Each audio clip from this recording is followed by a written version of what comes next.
Hey guys, Joseph Sikora here from Creative Piano Academy, and first of all, a huge Happy New Year to each and every one of you watching this channel right now. When is that cut-off point, where it becomes just a little bit strange and weird to say Happy New Year to each other? I've just gone back to teaching and I wished my student a Happy New Year and she was like, I don't really care. I'm going to wish you a Happy New Year anyway. Happy New Year, and thank you ever so much for all the support that you've shown over the last year and a half. Let's make 2019 the best it possibly can be for you and your piano journey, as well as this channel. So fist bump packed, boom.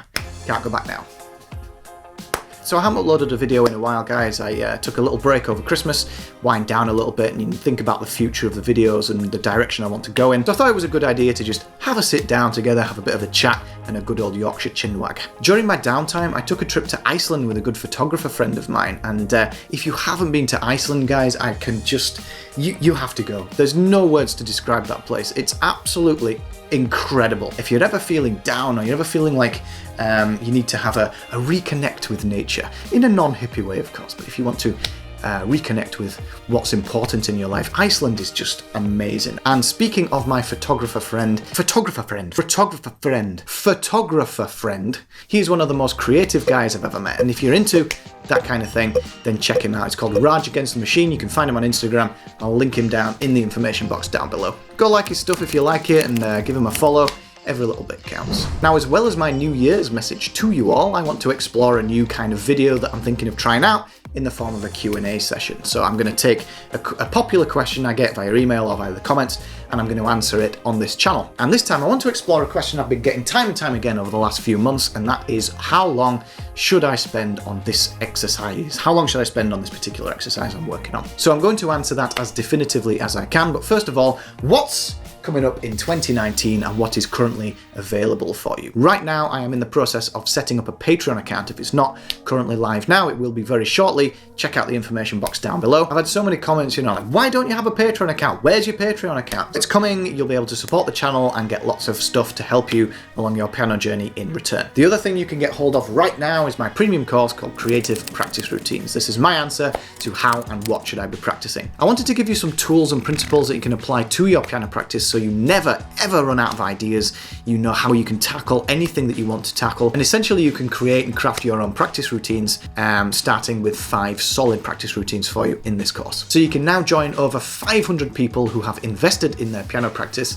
Simply go to members.creativepianoacademy.com/CPR. Link in the information box down below. So what is coming up in 2019 for you? First of all, creative piano patterns. Super excited about this. I've been talking about it for a lot of months now. This is a collection of 30 piano patterns. I'm currently working on it, like the ones I've got on YouTube, but just better, more involved, more melodic. I'm going to put, everything in there, my heart and soul, into that course to give you the best chance of learning those core skills, but in fun, melodic and interesting patterns that you can play and impress any of your family, friends, etc, etc. So look forward to that. That's coming up. Secondly, a full-blown hand independence course. Hand independence is by far the most important skill you can learn to transform your piano playing. That's coming up this year as well in true melodic Creative Piano Academy style. And finally, I am toying with the idea of a premium monthly membership where you can ask me questions, things that you're struggling with, you can get discounts off the courses, and I will give you one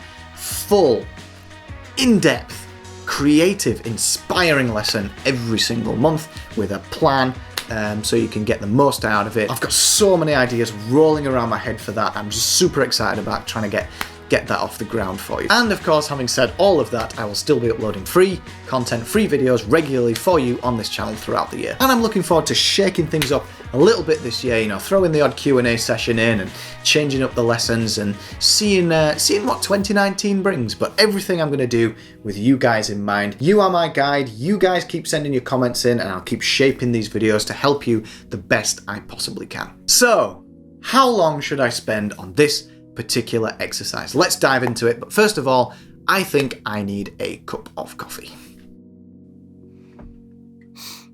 Cheers. I have a spider weaving a web between my camera and my light. Oh well, I'll have to sort that later. Nothing a cup of coffee won't fix.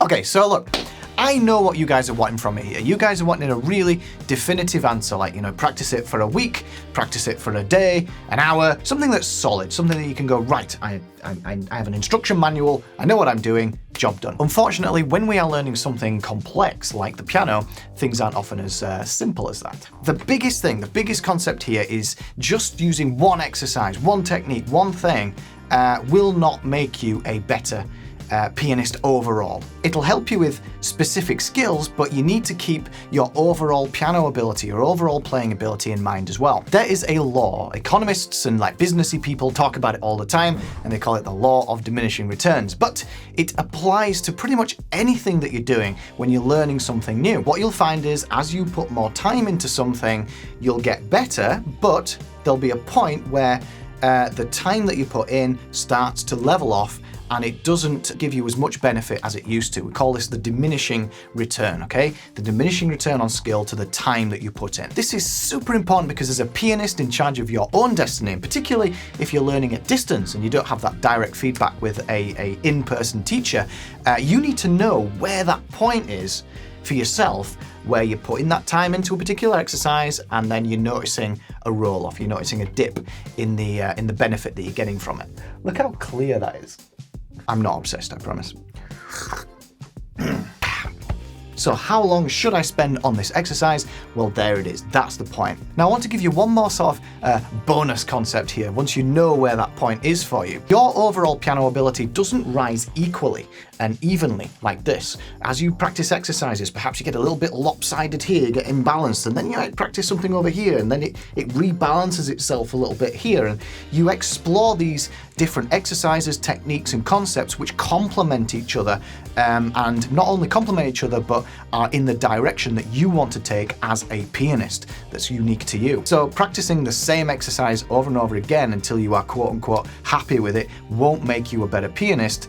Understanding that that's one little jigsaw piece, and maybe there are other little jigsaw pieces as well that can complete the whole picture for you. I want you to think about how you can now start balancing yourself up as a pianist, bringing your overall ability level up. Because then, I promise you, once you go back to the exercise that you were struggling with, you know, perhaps you've got to that point which you're not getting much more out of it, you do a few more exercises that complement it, work on some other skills, give your brain different things to do, give your muscles things to do, different neurons firing and all that kind of scientific jargon. You'll come back to it in like a day, a week, maybe a few months, and you know, you'll find that you can just fly through the exercise and there'll be a different point at which you're getting less out of it, okay? And you'll just find that you've just become better naturally by complementing it with other things. So bear that in mind next time you are confused over these exercises. They're valuable principles for you, especially if you're learning on your own. You know that old saying, give someone a fish, you feed them once, teach them how to fish, and you'll feed them for a lifetime. It's the tools and the principles that I want to convey to you here so you can chart your own journey through the turbulent seas that is learning piano. That is enough from me today, guys. Wishing you an absolutely stellar 2019, and may all your piano journey dreams come true. Together, we will try and make that happen. Like this video if you liked it, subscribe to the channel, and I will see you in the next video, which is coming very soon.